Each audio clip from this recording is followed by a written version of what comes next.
કેમ છો વિદ્યાર્થી મિત્રો? એકાઉન્ટ ચેપ્ટર નંબર 5 ભાગીદારનો પ્રવેશ. આપણે ઉદાહરણ નંબર 18માં જોયું, નવો ભાગીદાર પેઢીમાં આવે છે ત્યારે પેઢી માટે મૂડી લાવે છે. તો નવો ભાગીદાર પ્રવેશે ત્યારે પેઢી માટે મૂડી અને જૂના ભાગીદારો માટે પાઘડી લાવે છે. નવો ભાગીદાર પેઢીમાં પ્રવેશે ત્યારે પેઢી માટે મૂડી, તેને મિલકતો મળે છે તેના બદલામાં, અને જૂના ભાગીદારો માટે પાઘડી, તેને નફામાંથી ભાગ મળે છે તે માટે. ફરીથી, નવો ભાગીદાર પ્રવેશે ત્યારે પેઢી માટે મૂડી લઈ આવે છે અને જૂના ભાગીદારો માટે પાઘડી લઈ આવે છે. હવે પાઘડી રોકડમાં કે અન્ય સ્વરૂપમાં લાવે છે. રોકડમાં કે અન્ય સ્વરૂપમાં પાઘડી લાવે છે. જે પાઘડી લાવશે તે જૂના ભાગીદારો વચ્ચે નવા ભાગીદારે લાવેલ પાઘડી રોકડમાં છે તે જૂના ભાગીદારો વચ્ચે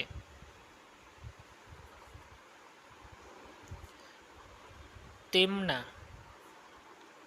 ત્યાગના પ્રમાણમાં વેચાશે. કયા પ્રમાણમાં વેચાશે? ત્યાગનું પ્રમાણ. ત્યાગનું પ્રમાણ શોધવા માટે ભાગીદારોનું જૂનું પ્રમાણ અને ભાગીદારોનું નવું પ્રમાણ જોઈએ. જો દાખલામાં ત્યાગનું પ્રમાણ શોધવા માટે દાખલામાં જૂનું પ્રમાણ તથા નવું પ્રમાણ જોઈએ. જો દાખલામાં નવું પ્રમાણ આપેલ ન હોય ત્યારે ત્યાગ જૂના જેવો જ થશે. આ વાક્ય ખાસ યાદ રાખજો. ત્યાગના પ્રમાણ શોધવા માટે દાખલામાં જૂનું અને નવું બંને પ્રમાણ જોઈએ. જો જૂનું પ્રમાણ તો આપેલું જ હશે, નવું પ્રમાણ ન આપેલું હોય, સીધું નવું પ્રમાણ ન આપેલું હોય, ત્યારે ત્યાગ જૂના પ્રમાણ જેવો જ હશે. એટલે દાખલામાં ત્યાગ શોધવો પડશે નહીં. ત્યાગ ક્યારે શોધવો પડે? જ્યારે નવું પ્રમાણ આપેલું હોય અથવા શબ્દમાં આપેલું હોય ત્યારે નવું પ્રમાણ શોધી અને ત્યાગ શોધવામાં આવે છે. ખાસ યાદ રાખજો, નવું પ્રમાણ દર વખતે શોધવું પડતું નથી. જો દાખલામાં નવું પ્રમાણ આપેલું હોય તો ત્યાગ શોધી અને નવા ભાગીદારે લાવેલ પાઘડી જૂના ભાગીદારો વચ્ચે ત્યાગના પ્રમાણમાં વેચી દેવામાં આવે છે. હવે એના સ્ટેપ જોઈ લે. નવો ભાગીદાર પ્રવેશ કરે ત્યારે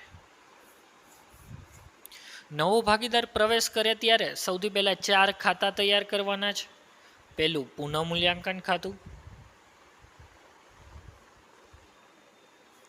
બીજું ભાગીદારોના મૂડી ખાતા,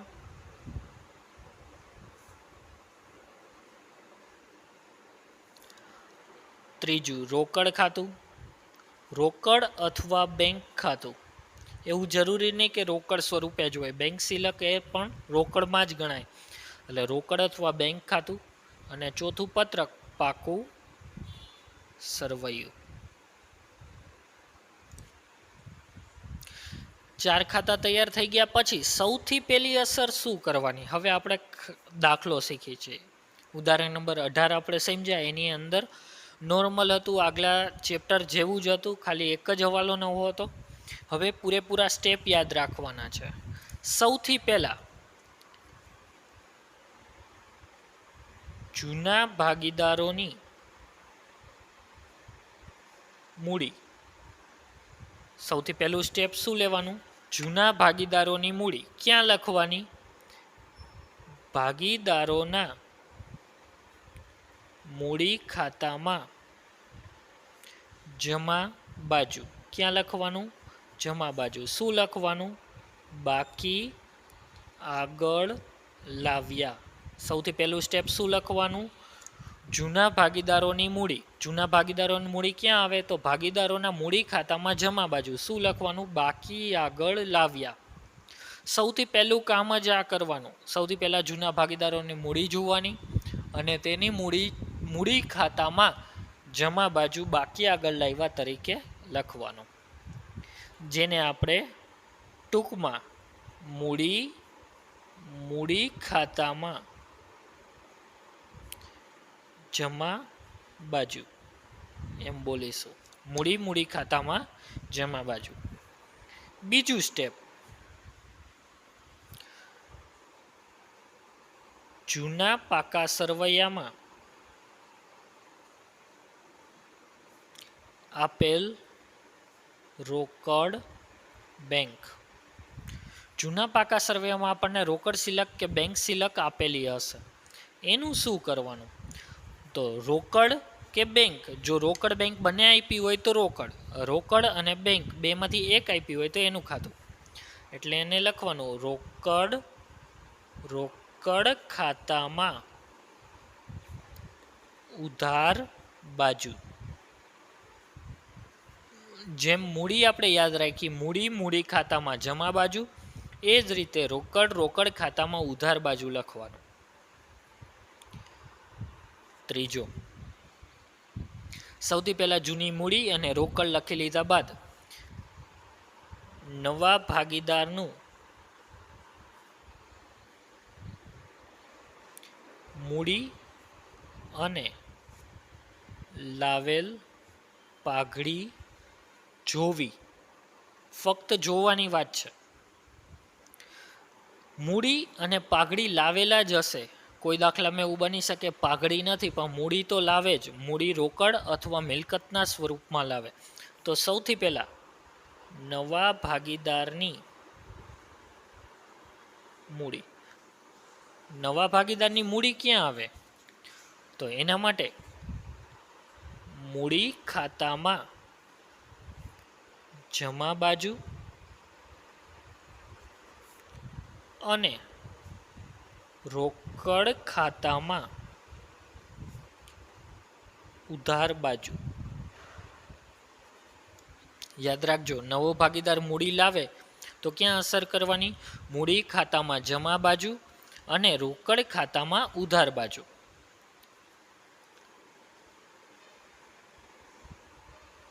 નવા ભાગીદારે લાવેલ પાઘડી રોકડમાં. નવો ભાગીદાર પાઘડી રોકડમાં લાવે તો શું અસર કરવાની? મૂડી ખાતામાં જમા બાજુ અને રોકડ ખાતામાં ઉધાર બાજુ.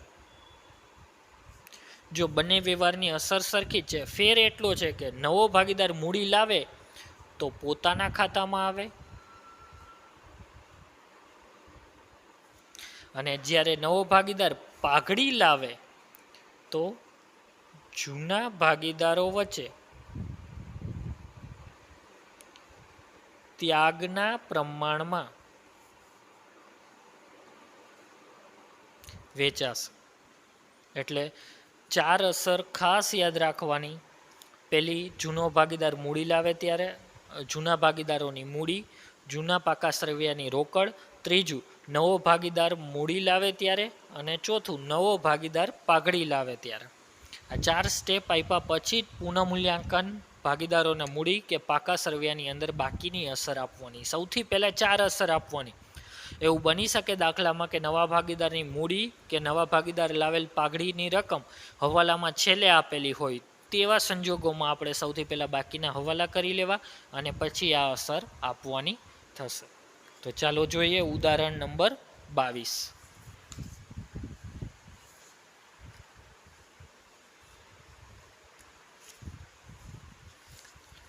ઉદાહરણ નંબર 22. ભવ્ય અને શ્લોક 3:2 પ્રમાણમાં નફો નુકસાન વેચતા એક પેઢીના ભાગીદારો છે. 31/3/2017 રોજ તેમની પેઢીનું પાકું સરવૈયું નીચે મુજબ હતું. પાકું સરવૈયું આપેલું છે. પાકું સરવૈયું એટલે કઈ કિંમત? જૂની કિંમત. કઈ કિંમત? જૂની કિંમત. અને હવાલા આપ્યા છે એટલે કઈ કિંમત? નવી કિંમત. તરત આ વસ્તુ યાદ કરી લેવાની, આપણે અગાઉના ચેપ્ટરમાં જે શીખાતા તે મુજબ. ભવ્ય અને શ્લોક 3:2 પ્રમાણમાં નફો નુકસાન વેચતા ભાગીદારો છે. એટલે યાદ રાખવાનું કે નફા નુકસાનનું પ્રમાણ કેટલું છે? 3:2. પાકું સરવૈયું આપ્યું છે એટલે જૂની કિંમત, હવાલા આપ્યા છે એટલે નવી કિંમત. પહેલો જ હવાલો છે આયુષ 5 લાખ મૂડી તરીકે અને 1 લાખ પાઘડી તરીકે રોકડ લાવશે.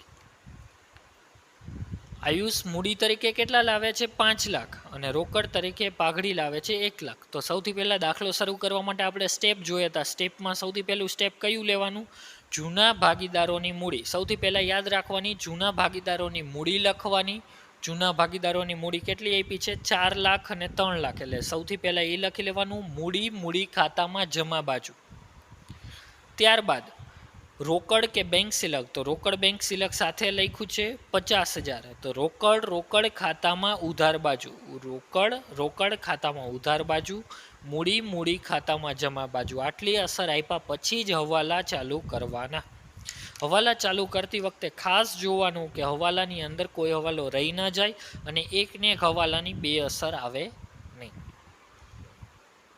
સૌથી પહેલો હવાલો છે 5 લાખ મૂડી તરીકે અને 1 લાખ પાઘડી તરીકે રોકડ લાવશે. તો સૌથી પહેલા મૂડી તરીકે એનો એક હવાલો થયો કહેવાય. તો નવો ભાગીદાર મૂડી લાવે તો તેની ક્યાં અસર થાય? હમણાં જ જોયું આપણે.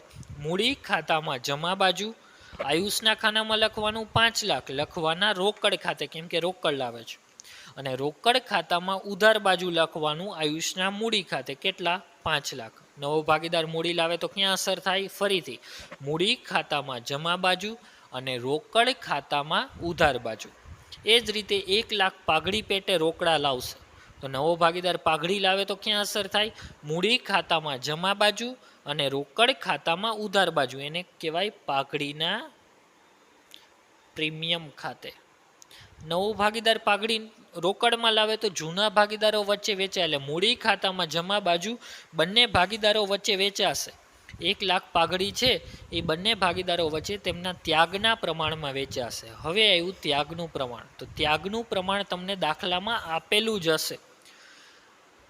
કેવી રીતે? તો દાખલામાં આપેલું નથી. તો જૂનું પ્રમાણ આપેલું છે 3:2 અને નવું પ્રમાણ આપ્યું છે 2:1:2. તો આના ઉપરથી આપણને ત્યાગનું પ્રમાણ મળી જાય. તો ત્યાગનું પ્રમાણ મળી જાય તો તે ઉપરથી આપણે 1 લાખ પાઘડી જૂના ભાગીદારો વચ્ચે વેચી દેવાની. જો નવું પ્રમાણ ન આપેલું હોત તો પાઘડી જૂના પ્રમાણમાં જ વેચાત. તો ત્યાગનું પ્રમાણ જૂના જેવું જ થાય, માટે જૂના પ્રમાણમાં જ વેચવાનું. જમીન મકાનની કિંમત 80,000થી વધારવી. જમીન મકાનની કિંમત કેટલાથી વધારવાની કીધું? 80,000થી. તો જમીન મકાન છે કેટલાના? 3,50,000. 80,000થી વધારવી એટલે આપણા માટે કહેવાય ફાયદો. ફાયદો પુનઃમૂલ્યાંકન ખાતામાં જમા બાજુ લખવાનો અને પાકા સરવૈયામાં નવી કિંમત લખવાની. યંત્રોની કિંમત 1,60,000 સુધી ઘટાડવી. યંત્રોની કિંમત ઘટાડવાનું કહે છે. યંત્રો છે કેટલાના? 2 લાખ. 1,60,000 સુધી, એનો મતલબ 40,000નો ઘટાડો થાય. ઘટાડો એટલે આપણા માટે શું કહેવાય? નુકસાન. નુકસાન થાય તો પુનઃમૂલ્યાંકન ખાતામાં ઉધાર બાજુ અને પાકા સરવૈયામાં નવી કિંમત લખવાની. દેવાદારો પર 10% લેખે ઘાલખાદ અનામત રાખવી. તો દેવાદારો છે કેટલાના? 1,20,000ના. એના 10% થાય 12,000. પણ ઘાલખાદ અનામત પહેલેથી 10,000ની આપેલી છે. એટલે આપણા માટે નુકસાન થયું ફક્ત 2,000નું. એટલે પુનઃમૂલ્યાંકન ખાતામાં 2,000 લખવાના, પાકા સરવૈયામાં નવી કિંમત લખવાની. નહીં ચૂકવેલ સમારકામ ખર્ચ માટે 8,000ની જોગવાઈ કરવી. એનો મતલબ સમારકામ ખર્ચ ચૂકવવાનો બાકી છે તો આપણા માટે નુકસાન કહેવાય. પુનઃમૂલ્યાંકન ખાતામાં ઉધાર બાજુ આવશે અને પાકા સરવૈયામાં મૂડી દેવા બાજુ લખવાના. તો આપણે 4 ખાતા તૈયાર કરવા પડશે: પુનઃમૂલ્યાંકન ખાતું, મૂડી ખાતું, રોકડ ખાતું અને પાકું સરવૈયું. ચાલો તો 4 ખાતા તૈયાર કરી લઈએ.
દરેક ખાતાના પૂરા હેડિંગ આપવાના. પુનઃમૂલ્યાંકન ખાતું,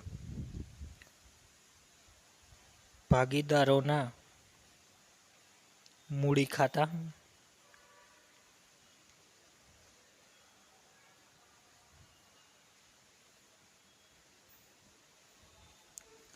ભાગીદાર છે ભવ્ય, શ્લોક અને આયુષ.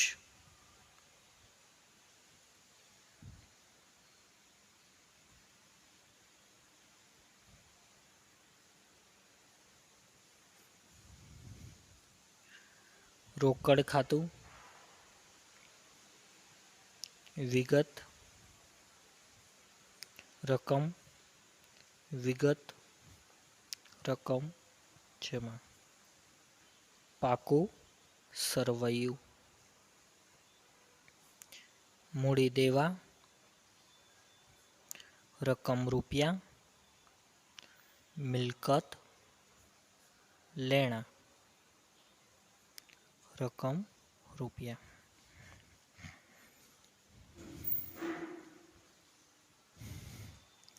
આપણે જે રીતે હવાલા જોયા એ રીતે હવાલાની અસર આપવાની છે.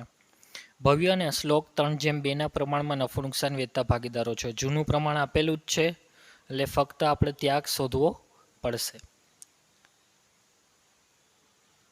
પાકું સર્વે આપ્યું છે. પાકા સર્વેની ઉપરથી આપણે નક્કી કર્યું હતું સૌથી પહેલાં જૂની મૂડી અને પછી રોકડ લખશું, પછી હવાલા જોશું. તો સૌથી પહેલાં જૂની મૂડી આપી છે ભવ્ય અને શ્લોકની 4 લાખ અને 3 લાખ. તો એની અસર ક્યાં થશે? મૂડી ખાતામાં જમા બાજુ. એટલે મૂડી ખાતામાં જમા બાજુ આપણે લખશું બાકી આગળ લાવ્યા 4 લાખ અને 3 લાખ. ત્યારબાદ આપણે રોકડ સિલક, રોકડ બેંક સિલક આપી છે 50,000. તો રોકડ ક્યાં લખશું? રોકડ ખાતામાં ઉધાર બાજુ. સૌથી પહેલાં આ બે જ વસ્તુ લખવાનું, રોકડ ખાતામાં ઉધાર બાજુ. બાકી આગળ લાવ્યા. કેટલી આપી છે રોકડ સિલક? 50,000. તો 50,000 રોકડના ખાનામાં લખી લેવાના. ત્યારબાદ પછીના હવાલા જોવાના. તો સૌથી પહેલાં આયુષ 5 લાખ મૂડી તરીકે લાવે છે. સૌથી પહેલો જ હવાલો છે. આયુષ 5 લાખ મૂડી તરીકે લાવે છે. તો નવો ભાગીદાર મૂડી તરીકે લાવે તો આપણે હવાલામાં જોયું હતું, નવો ભાગીદાર મૂડી તરીકે લાવે તો મૂડી ખાતામાં જમા બાજુ અને રોકડ ખાતામાં ઉધાર બાજુ. પોતાના ખાતામાં ફરીથી નવો ભાગીદાર મૂડી તરીકે રોકડ લાવે તો ક્યાં અસર આવે? મૂડી ખાતામાં જમા બાજુ અને રોકડ ખાતામાં ઉધાર બાજુ. પોતાના ખાનામાં, પોતાના ખાનામાં એટલે આયુષના ખાનામાં લખવાના. આયુષના ખાનામાં કેટલા રૂપિયા? તો નવો ભાગીદાર લાવે છે 5 લાખ, ત્યાં લખવાનું રોકડ ખાતે 5 લાખ અને રોકડના ખાનામાં ઉધાર બાજુ લખવાનું 5 લાખ આયુષના મૂડી ખાતે. નવો ભાગીદાર લાવે છે પોતાના ખાનામાં પાઘડી લખાય એટલે પોતાના ખાનામાં 5 લાખ અને રોકડમાં લાવે છે એટલે રોકડ ખાતે.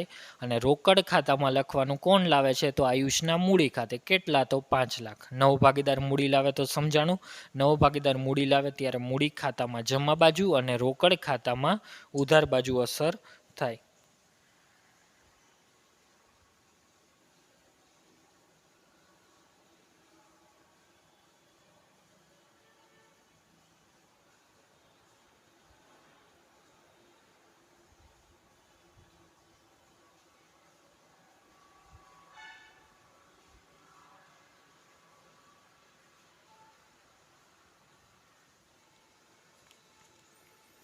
હવે વાત આવી પાઘડીની. પાઘડી 1 લાખ પાઘડી પેટે રોકડ લાવશે. નવો ભાગીદાર 1 લાખ પાઘડી પેટે રોકડ લાવશે એટલે જૂના ભાગીદારો વચ્ચે મૂડી ખાતામાં ત્યાગના પ્રમાણમાં વેચાશે અને રોકડ ખાતામાં ઉધાર બાજુ આવશે. રોકડમાં પાઘડી લાવે છે માટે.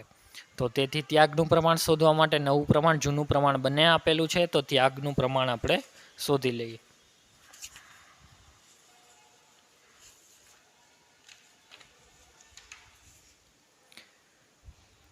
ત્યાગ બરાબર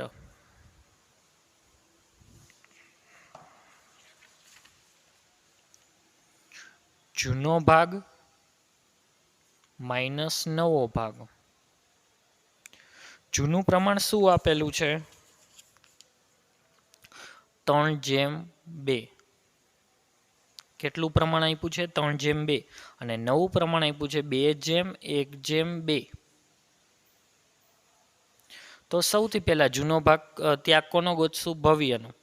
તો ભવ્યનો જૂનો ભાગ કેટલો? તો 3 છેદમાં ટોટલ આવે 3 ને 2 5 માઇનસ નવો ભાગ કેટલો? 2 છેદમાં ટોટલ આવે 2 + 1 + 2 એટલે 5. આપણે ત્યાગ શોધી ત્યારે છેદનો ગુણાકાર કરીએ છીએ. પછું 25 5 તેરી 15 માઇનસ 5 દુ 10 એટલે 5/25. એ જ રીતે ભવ્ય પછી શ્લોક. શ્લોકનો જૂનો ભાગ 2/5 માઇનસ નવો ભાગ 1/5. પછું 25 5 દુ 10 માઇનસ 5 × 5.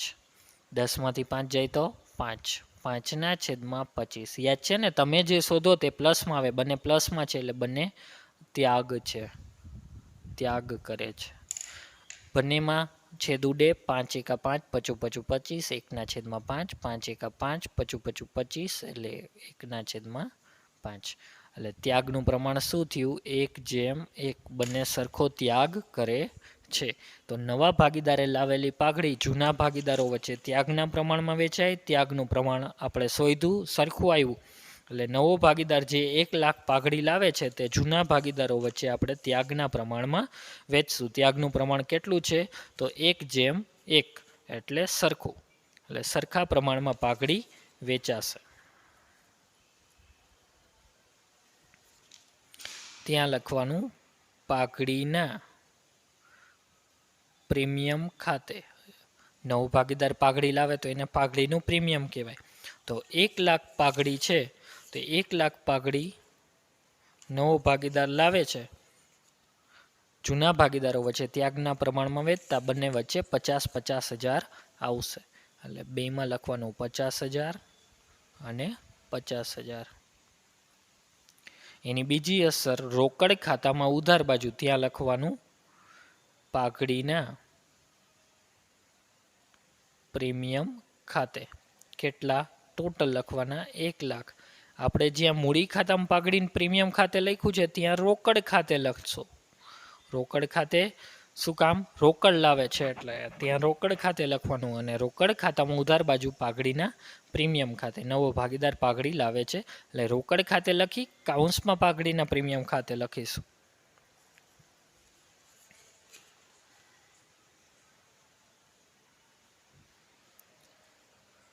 ત્યારબાદ બાકીના હવાલાઓ શરૂ કરી. સૌથી બીજો હવાલો છે જમીન મકાનની કિંમત 80,000થી વધારવી. ચોખ્ખું કહી જ દીધું છે 80,000થી વધારવી. એટલે પૂનમ લ્યાકન ખાતામાં જમા બાજુ આવશે જમીન મકાન ખાતે. કેટલા? તો 80,000. વધારો કર્યા પછી આવે કેટલા પાકા સરવૈયામાં? તો પાકા સરવૈયામાં જમીન મકાન હતા 3,50,000ના. 3,50,000ના હતા, જેની અંદર 80,000નો વધારો કરી એટલે 4,30,000ના થાય. 4,30,000 આપણે આઉટર કોલમમાં લખી લેશું.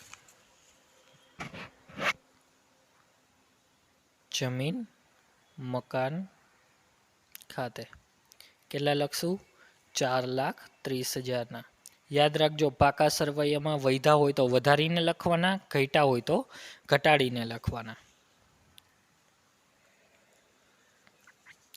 ત્યાર પછીનો હવાલો હતો યંત્રોની કિંમત 1,60,000 સુધી ઘટાડવી. યંત્રો હતા 2 લાખના અને 1,60,000ના થાય. એનો મતલબ 40,000નો ઘટાડો થયો. તો પૂનમ લ્યાકન ખાતામાં ઉધાર બાજુ યંત્રો ખાતે 40,000. યંત્રો ખાતે 40,000 લખવાના. અને પાકા સરવૈયામાં નવી કિંમત લખવાની. યંત્રો 1,60,000ના. વધ્યા હોય તો વધારીને, ઘટ્યા હોય તો ઘટાડીને સીધી અસર આપવાની. દેવાદારો પર 10% ખાલખાદ અનામત રાખવી. જ્યારે પણ દેવાદાર પર ખાલખાદ અનામતનો હવાલો આવે તો સૌથી પહેલાં પાકા સરવૈયામાં અસર આપવાની. પાકા સરવૈયામાં દેવાદાર લખવાના. દેવાદાર આપણને આપેલા છે 1,20,000 માઇનસ ખાલખાદ અનામત. કેટલા ટકા કીધી છે? 10%. એટલે 1,20,000ના 10% થાય 12,000. 1,20,000માંથી 12,000 બાદ કરો તો 1,08,000 વધે. 1,08,000 આઉટર કોલમમાં લખવાના. હવે જોવાનું કે ખાલખાદ અનામત 12,000 નવી આવી. જૂની ખાલખાદ અનામત પહેલેથી હવાલામાં આપેલી છે 10,000. એનો મતલબ 12,000 નવી અને 10,000નું આપણે પહેલેથી નુકસાન હતું. તો 2,000નું આપણને નુકસાન ગયું, જે પૂનમ લ્યાકન ખાતામાં ઉધાર બાજુ લખવાના ખાલખાદ અનામત ખાતે. કેટલા લખવાના? 2,000 લખવાના. 2,000નું નુકસાન વધ્યું છે માટે. નવામાંથી જૂનીની કિંમત બાદ કરવાની. એટલે જેટલું નુકસાન વધ્યું એટલું જ લખવાનું. નહીં ચૂકવેલ સમારકામ ખર્ચ માટે 8,000ની જોગવાઈ કરવી. નહીં ચૂકવેલ સમારકામ ખર્ચ એટલે ચૂકવવાનો બાકી છે. બાકી સમારકામ ખર્ચ ખાતે. એટલે આપણે સમારકામ ખર્ચ ચૂકવવાનો બાકી તો આપણા માટે નુકસાન કહેવાય. ચૂકવવાનો બાકી સમારકામ ખર્ચ ખાતે. કેટલો બાકી છે સમારકામ ખર્ચ?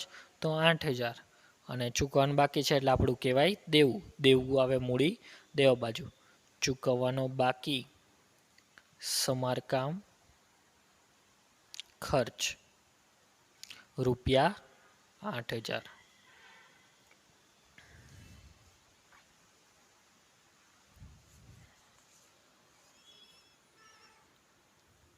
ત્રણેય ભાગીદારો વચ્ચે નવું નફા નુકસાનનું પ્રમાણ 2:1:2 રાખવું, જેની ગણતરી આપણે કરી લીધી. નવું પ્રમાણ ઉપરથી ત્યાગ શોધી લીધું. હવે બાકીની અસર આપી દઈ. સૌથી પહેલાં પાકા સરવૈયામાં મૂડી હતી. મૂડી ખાતામાં જમા બાજુ. સામાન્ય અનામત છે, ક્યાં વેચાશે? તો સામાન્ય અનામત છે એટલે મૂડી ખાતામાં જમા બાજુ વેચાશે. કયા પ્રમાણમાં? તો જૂના પ્રમાણમાં. જૂનું પ્રમાણ કેટલું આપ્યું છે? જૂનું પ્રમાણ કેટલું આપ્યું છે? 3:2. એટલે સામાન્ય અનામત કેટલી આપી છે? સામાન્ય અનામત 90,000. 3:2 ના પ્રમાણમાં વેચો સામાન્ય અનામત એટલે 54,000 અને 36,000 આવશે.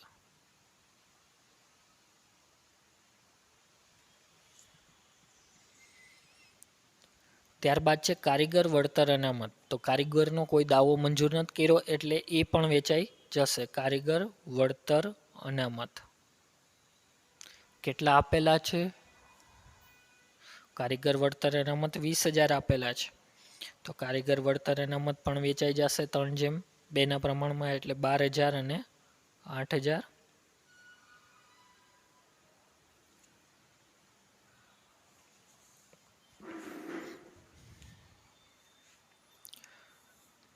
ત્યારબાદ રોકાણ અનામત. તો એનો પણ કોઈ હવાલો નથી રોકાણોની કિંમતનો એટલે એ પણ વેચાઈ જશે. રોકાણ અનામત. રોકાણ અનામત પણ ભાગીદાર વચ્ચે વેચાય. કેટલાની આપી છે રોકાણ અનામત? 6,000 ને 3:2 માં વેચો એટલે 6,000 અને 4,000. જેટલા હવાલા છે એની 2 અસર થાય. જે હવાલા નથી એની એક જ અસર આપવાની. ત્યારબાદ છે લેણદારો. લેણદારો ક્યાં આવશે? તો પાકા સરવૈયામાં જ્યાં આપ્યા છે ત્યાં. 1,40,000 ના. દેવી હુંડી. તો જેમ આપી છે તેમ જ 60,000. એમાં કોઈ હવાલો છે નહીં.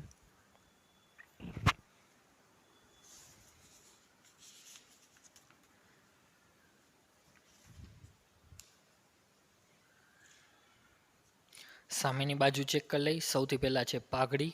તો પાઘડી યાદ રાખજો, નવો ભાગીદાર પાઘડી લાવે તો જૂના ભાગીદારો વચ્ચે ત્યાગના પ્રમાણમાં વેચાય. પણ જૂની પાઘડીનું શું કરવાનું? તો જૂની પાઘડી જૂના ભાગીદારો વચ્ચે જૂના પ્રમાણમાં વેચાય. યાદ રાખો, જૂની પાઘડી જૂના ભાગીદારો વચ્ચે જૂના પ્રમાણમાં વેચાય. ક્યાં વેચાય? તો આ બાજુ જમણી બાજુ છે એટલે મૂડી ખાતામાં ડાબી બાજુ, એનો મતલબ ઉધાર બાજુ. પાઘડી માંડી વાળવાની છે એટલે 1,00,000 રૂપિયા પાઘડી છે જૂની, તો જૂના ભાગીદારો વચ્ચે જૂના પ્રમાણમાં એટલે 3:2 ના પ્રમાણમાં વેચાશે. તો મૂડી ખાતામાં ઉધાર બાજુ પાઘડી. આ જૂની પાઘડી છે એને પાઘડીથી જ બતાવી છે. 60,000 અને 40,000. આવું શું કામ કર્યું? નવો ભાગીદાર આવે એટલે જૂની અનામતો અને બાકીઓ ભાગીદારો વચ્ચે વેચાઈ જાય. તો પાઘડી પણ એમાં વેચાઈ જાય. જમીન મકાન 3,50,000. તો આપણે વધારીને કિંમત લખી લીધી. યંત્રો 2,00,000 ઘટાડીને કિંમત લખી લીધી. સ્ટોક કોઈ ફેરફાર નથી તો એમને એમ લખી લઈ. સ્ટોક કેટલાનો છે? 1,80,000. ત્યારબાદ દેવાદાર અસર આવી ગઈ. રોકાણો એનો કોઈ હવાલો નથી એટલે એમને 20,000. રોકડ અને બેંક સિલક આપણે સૌથી પહેલા જ બાકી આગળ લેવા લખી લીધા. જાહેરાત ઝુંબેશ ખર્ચ. તો જાહેરાત ઝુંબેશ ખર્ચ આખું વર્ષ થયું, ખર્ચ થયો નથી એટલે ભાગીદારો વચ્ચે વેચાઈ જશે 3:2 ના પ્રમાણમાં. પ્રવેશની અંદર ભાગીદારો જૂના 2 જ છે એટલે દરેક વસ્તુ ભાગીદારો વચ્ચે વેચવાની તો જૂના પ્રમાણમાં જ વેચવાય નહીં, સિવાય કે નવો ભાગીદાર જે પાઘડી લાવે છે એ ત્યાગના પ્રમાણમાં વેચાય. જાહેરાત ઝુંબેશ ખર્ચ જમણી બાજુ છે તો મૂડી ખાતામાં ડાબી બાજુ વેચાય, અને આ બાજુ ડાબી બાજુ હોય તો મૂડી ખાતામાં જમણી બાજુ વેચાય. જે પણ અનામતો અને ભંડોળ આપ્યું હોય એમ જ કરવાનું. જમણી બાજુ તો ડાબી બાજુ વેચવાનું, ડાબી બાજુ તો જમણી બાજુ વેચવાનું. જાહેરાત, ઝુંબેશ, ખર્ચ. 10,000 આપ્યો છે એટલે કેટલો આવશે? 6,000 અને 4,000.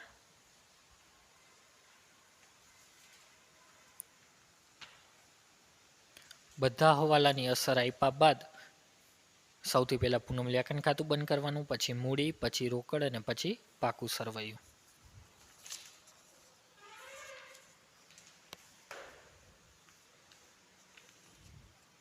સૌથી પહેલા સરવાળો જોઈએ. આ બાજુ 80,000 છે, આ બાજુ 40 ને 2 42 ને 8 50, એટલે 80,000 ટોટલ મોટો કહેવાય. તો બંને બાજુ સરવાળો મોટો હોય એ લખી લેવાનો. 80,000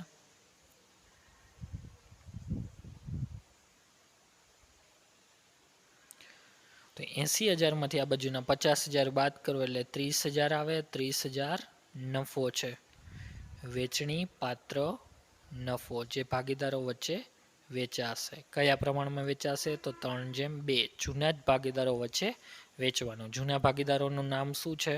તો ભવ્ય અને શ્લોક. ભવ્ય અને શ્લોક વચ્ચે 30,000 ને વેચો એટલે 18,000 અને 12,000 આવશે. 18,000 અને 12,000 ભાગીદારો વચ્ચે આવ્યા. તે મૂડી ખાતામાં જમા બાજુ ઉધાર આવ્યા છે નફો એટલે જમા બાજુ વેચાશે. એને કહેવાય નફો. ક્યાંથી આવ્યો? તો પુનઃ મૂલ્યાંકન ખાતે. નફો કેટલો? 18,000 અને 12,000. ત્યારબાદ હવે બંધ કરવાનું છે ભાગીદારોના મૂડી ખાતા. ભાગીદારોના મૂડી ખાતા બંધ કરો તો મૂડી આવી ગઈ, પ્રીમિયમ આવી ગયું, વેચણી થઈ ગઈ. આ બાજુ જૂની ભાગડી વેચી દીધી, જાહેરાત ઝુંબેશ ખર્ચ વેચી દીધું. તો સૌથી પહેલા મૂડી ખાતાની તો જમા બાકી જશે.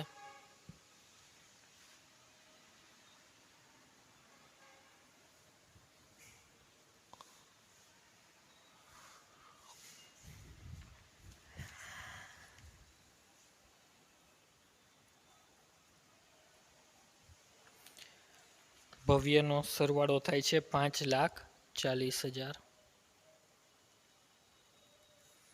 આ બાજુ પણ લખવાના 5,40,000. એમાંથી 60,000 અને 6,000 એટલે 66,000 બાદ કરો તો 4,74,000 વધે. એને આપણે કહેવાય બાકી આગળ લઈ ગયા. શ્લોકની અંદર સેમ જ 3 lakh plus 50,000 plus 36,000 plus 8,000 plus 4,000 plus 12,000 એટલે 4,10,000. 4,10,000. 4,10,000 માંથી 44,000 બાદ કરો એટલે 3,66,000. આયુષનો ટોટલ થાય છે 5 લાખ.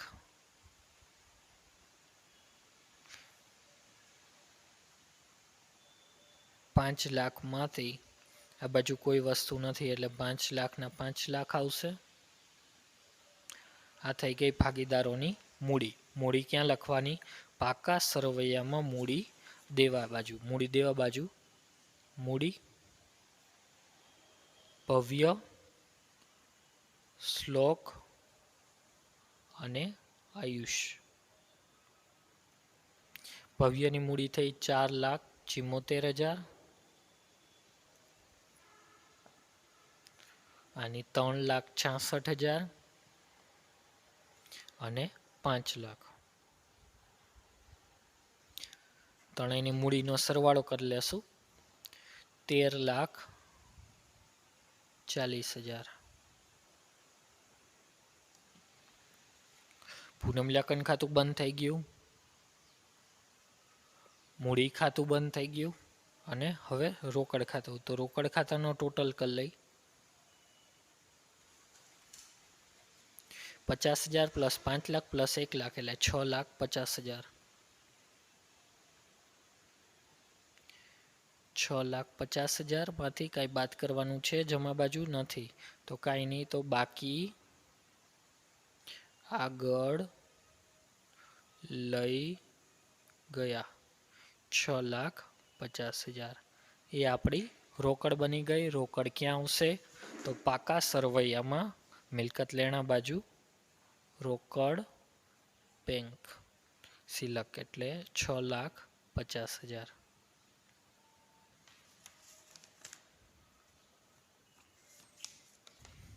હવે બંને બાજુનો સરવાળો ચેક કરી લઈએ. જો સરખો આવે તો દાખલો સાચો. 13,40,000, 1,40,000, 8,000 અને 60,000 ટોટલ થાય છે 15,48,000. મિલકત લેણા બાજુનો ટોટલ 4,30,000, 1,60,000, 1,08,000, 1,80,000, 20,000 અને 6,50,000. એનો પણ ટોટલ થાય છે 15,48,000. બંને બાજુનો સરવાળો સાચો એટલે પૂરા 8 માર્ક મળે. દાખલાની અંદર સૌથી પહેલાં હવાલા શરૂ કરો તે પહેલાં જૂના ભાગીદારોની મૂડી અને જૂની રોકડ સિલક લખી લેવાનું. પછી નવા ભાગીદારે લાવેલી રોકડ તરીકે પાઘડી અને મૂડીની અસર કરવાની. નવો ભાગીદાર મૂડી લાવે તો મૂડી ખાતામાં જમા બાજુ અને રોકડ ખાતામાં ઉધાર બાજુ આવે. પાઘડી લાવે તો મૂડી ખાતામાં જમા બાજુ અને રોકડ ખાતામાં ઉધાર બાજુ પણ ભાગીદારોના મૂડી ખાતામાં આવે ત્યાગના પ્રમાણમાં. એટલે ત્યાગનું પ્રમાણ શોધવું પડશે. ત્યાગનું પ્રમાણ શોધવા માટે નવું પ્રમાણ દાખલામાં પહેલેથી આપેલું છે, જેને આપણે ધ્યાનમાં લેવાનું.